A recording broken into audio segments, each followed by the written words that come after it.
dire que c'est un enfant handicapé. Beaucoup ici dans l'église sont handicapés. Ils refusent de grandir. Le pasteur change les couches des années en années. Ils ne grandissent pas pour devenir responsables et des personnes qui peuvent sur leurs épaules transporter le ministère de Dieu. Le pasteur a besoin d'être là pour ouvrir l'église. Le pasteur a besoin d'être là pour balayer l'église. Et puis tu vas être béni. L'œuvre du pasteur, c'est pas de faire le ministère. Hein. Je veux le dire encore. L'œuvre du pasteur, c'est pas de faire le ministère. Écoutez-moi bien, c'est pas son œuvre, c'est pas ça son travail. Son travail, c'est de vous équiper, vous, afin que vous, qui dit moi, qui dit moi, qui dit moi, afin que vous puissiez faire l'œuvre du ministère. Son travail à lui, c'est des recherches, de prière pour vous équiper, vous, afin que vous puissiez faire l'œuvre du ministère. Pas le pasteur. Pas le pasteur. Vous devez être ceux qui doivent visiter les gens. Vous devez être ceux qui doivent prier pour les gens. Vous devez être ceux qui doivent consoler les gens. Vous devez être ceux qui doivent consoler les nouveaux mariés. Vous, qui dit moi? Qui dit moi? Pas le pasteur.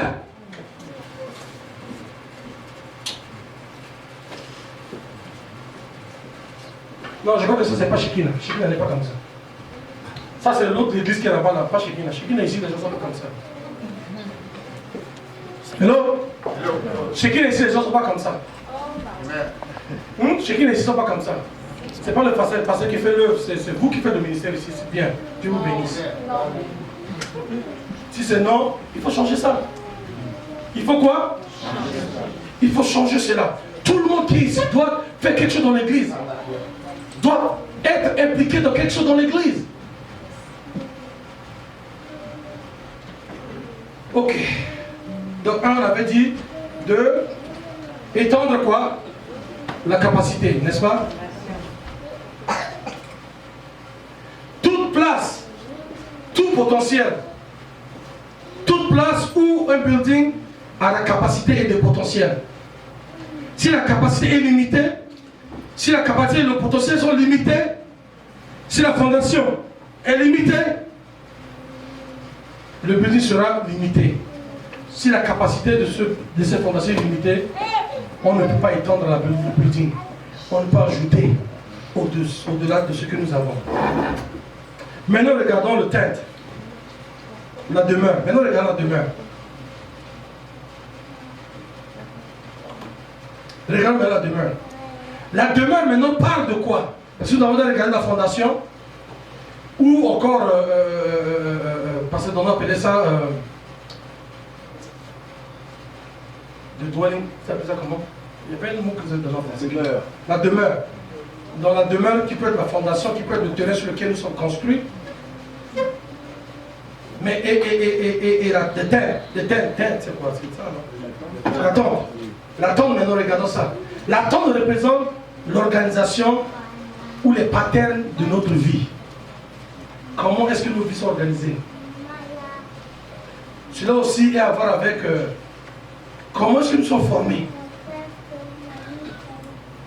Donc Dieu dit, élargissez vous la demeure. La demeure sur laquelle vous avez construit les structures de vos vies doivent être revues. Parce que si la fondation est mauvaise, limitée, tout ce que tu vas construire sur ça sera quoi? Mauvais et limité. D'abord la fondation, et alors maintenant, regardons maintenant ce que nous construisons. Comment est-ce que nous construisons nos vies? J'ai parlé de tout ça dans le marché. Comment vous construisez le mariage? J'ai parlé de ça. Comment vous construisez les finances? J'ai parlé de ça aussi.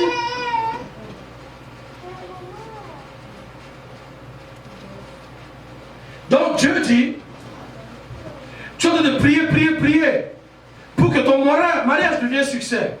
Tu as de prier pour que tes finances s'accroissent. Mais Dieu dit, ça ne peut pas s'accroître parce que tes fondations sont mauvaises. Bien que je veux faire tout ça pour toi, mais je ne peux rien faire à cause de la fondation. Tout ce que je vais mettre sur cette fondation, ça va s'écrouler. Qu'est-ce que Dieu est en train de dire ici aux enfants d'Israël? Il dit la raison pour laquelle vous êtes stériles, la raison pour laquelle vous êtes méprisés, ce n'est pas à cause de l'ennemi, ce ne sont pas des attaques de l'ennemi, C'est à cause de comment vous avez construit votre vie et sur quel genre de fondation vous avez construit. C'est ça la raison pour laquelle vous souffrez. Ce n'est pas parce que Christ n'est pas mort à la croix. Ce n'est pas parce que Christ. Il y a des choses simples. Un jeune homme là, de la Centrafrique qui est décédé, j'en avais parlé à l'apôtre. J'ai administré au truc, au funérailles. Un jeune, il a quoi? Il a peut-être 45 ou 46 ans. Mort pour rien, rien dit pour rien. Rien dit pour rien. Et regarde-moi qui est comme ça. Qui connaît la parole de Dieu, apparemment. Et qui a une maîtrise hein, par-dessus tout ça. Il dit, doit prendre des médicaments pour que ça se règle. La personne est mal à la tête. La personne a choisi de boire des médicaments indigènes. Bon, ça là même là, c'est ce qu'on appelle insensé. Parce que c'est maintenant que je commence à comprendre que les diplômes là, ça rend pas automatiquement intelligent. J'ai dit quelque chose dans ma langue que j'ai traduit en français qui dit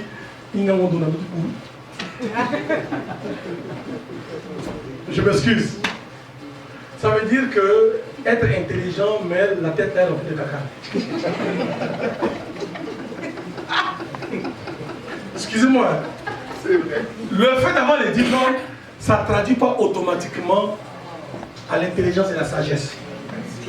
Voilà quelqu'un qui a une maîtrise, hein, mais qui sait très bien, mais qui a choisi de boire des médicaments indigènes. Et il est mort. Ça là c'est quoi? C'est ce qu'on appelle être insensé. On me dit d'aller prêcher à des funérailles comme ça. Dis déjà, moi je vais dire quoi là-bas? Si je prends le micro là-bas, là, peut-être même que je vais venir sur le je vais me gifler même. Parce que ça, c'est ce qu'on appelle du gâchis. Va à l'hôpital. Je sais que peut-être vous êtes dans les églises où le pasteur vous dit de prier seulement de laisser à la maison. Tu vas t'enterrer, fais seulement ça.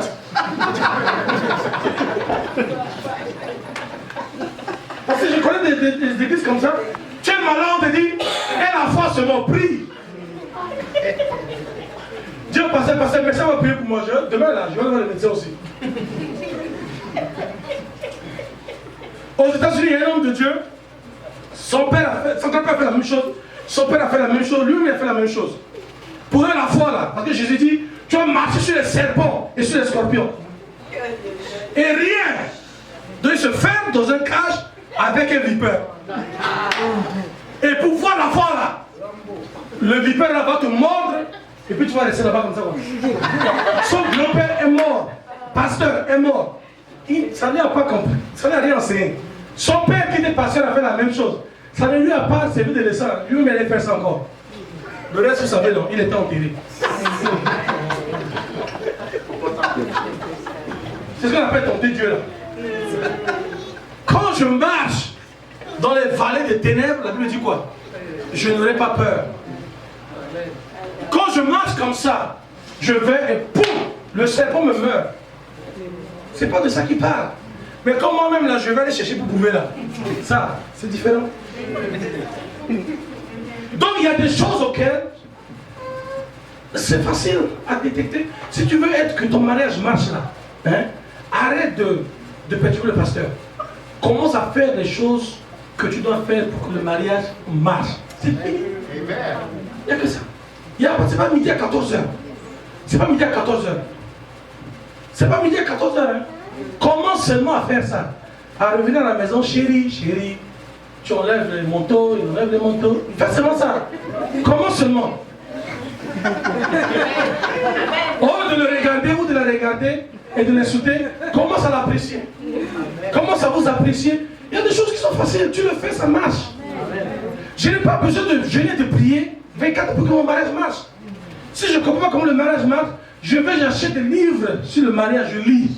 Et puis j'essaie d'appliquer ça. C'est tout. Amen. C'est comme les finances. Vous priez nuit et jour pour que Dieu fasse que vos finances puissent devenir meilleures. Mais combien d'entre vous, les 12 derniers mois, on lit un seul livre sur les finances? Aucune. Et on se demande pourquoi est-ce que, c'est bien ma soeur, on se demande pourquoi est-ce que la Bible dit que les enfants de ce monde sont plus sages que les enfants du royaume. Nous avons la grâce et l'onction. Mais quand nous ajoutons ces choses dessus, nous avons l'avantage. Amen. Amen. Nous avons quoi? L'avantage. Donc, la fondation sur laquelle nous sommes construits sont très importantes. Très importantes, très importantes. Ta fondation, ça parle de ta croyance. Comment est-ce que tu crois? Si tu as grandi avec cette croyance que la femme, là, c'est esclave. Quand tu la maries, là, elle est ton esclave, là, c'est le problème. Tu veux faire ça dans ta bouche là-bas, mais quand tu arrives au Canada, là il y a la loi, là. Ça ne fonctionne pas comme ça. Maintenant, tu as des problèmes, tu dis qu'il a appelé le policier sur toi. Ah, mais parce qu'elle n'a pas fait pour qu'il reçoive coup de poing. Son visage, là, c'est pas beaucoup de poing.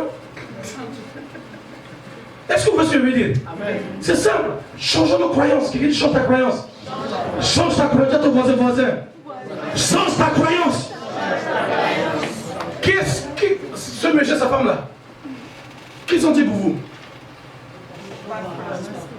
Hein? Nos parents spirituels. Mais combien ici vraiment les supportent? Vous voyez? Croyance. Comment nous croyons tout ça? Nous devons voir ça. Quand je vais à l'église, est-ce que quand j'arrive à l'église, les factures sont automatiquement payées? Comment est-ce que les factures sont payées à l'église? Et moi, je refuse de donner. Mais il fait froid. On est comme dans un building qui est bien illuminé. Il fait froid dehors. Mais ici, je ne vois pas porter vos manteaux. Amen. Mais tout ça, nous devons revoir tout ça. Quelqu'un dit croyance. Quelqu'un dit croyance. 10 minutes et puis on va prier, puis je vais m'arrêter. Donnez-moi seulement 10 minutes. Dis à ton voisin, donne-lui 10 minutes. Dis à ton voisin, donne-lui 10 minutes. Donc nous ne pouvons pas continuer à prier pour la croître pendant que les fondations ne sont pas bien ficelées.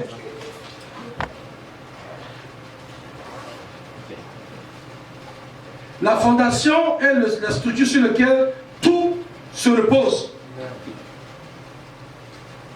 La fondation est quelque chose de naturel ou quelque chose de préparé.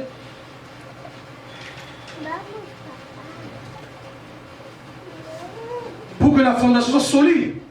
La fondation doit être construite. Regardez, prenez ça s'il vous plaît.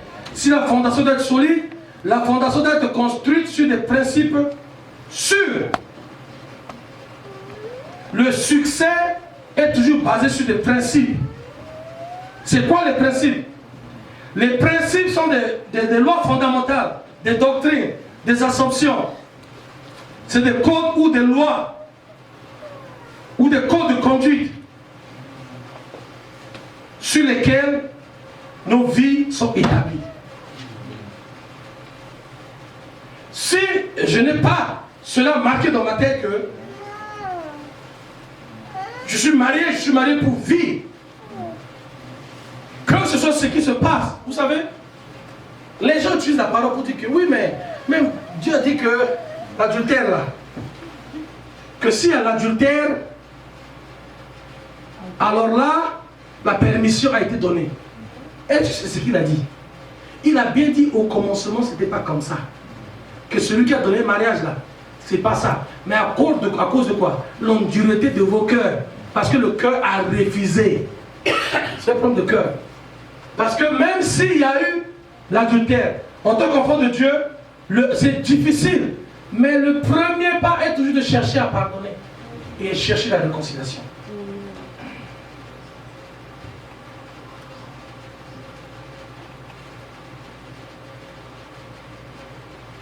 Regardez un peu l'architecture des buildings gratte-ciel. Vous allez regarder qu'ils prennent du temps. Ils prennent du temps à creuser, à creuser, à creuser, à creuser. Et à verser des bétons, des bétons, des bétons, des bétons. De fois même qui coûtent à peu près le prix du building en haut. Le béton de la fondation. Pourquoi est-ce qu'ils mettent autant de temps comme ça? Sur 100% de prix de la construction de ce building, la fondation peut prendre 60% de ça. Pourquoi? Alors que ce que nous voyons, c'est l'édifice. Mais l'édifice fait voyons pas là, quelle est la fondation là? C'est ça sur lequel il dépense le plus d'argent et le plus de temps. Pourquoi? Parce que l'habilité de l'édifice à se tenir haut dépend de la fondation. Mon frère, ton habileté de monter en haut et de rester en haut dépend de ta fondation. Amen.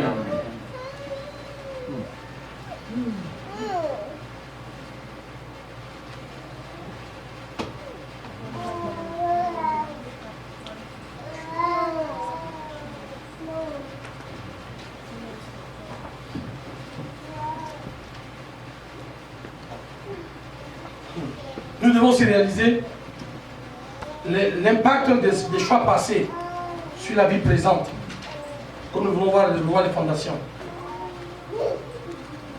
Nous devons démarquer une nouvelle vie, une ligne dans nos vies. Nous devons retracer les lignes rouges dans nos vies. La question que je vais vous poser ce soir est la suivante, pendant que nous nous préparons à fermer et à prier. Sur quelle fondation êtes-vous construite? Nous allons mettre debout. Nous allons mettre debout.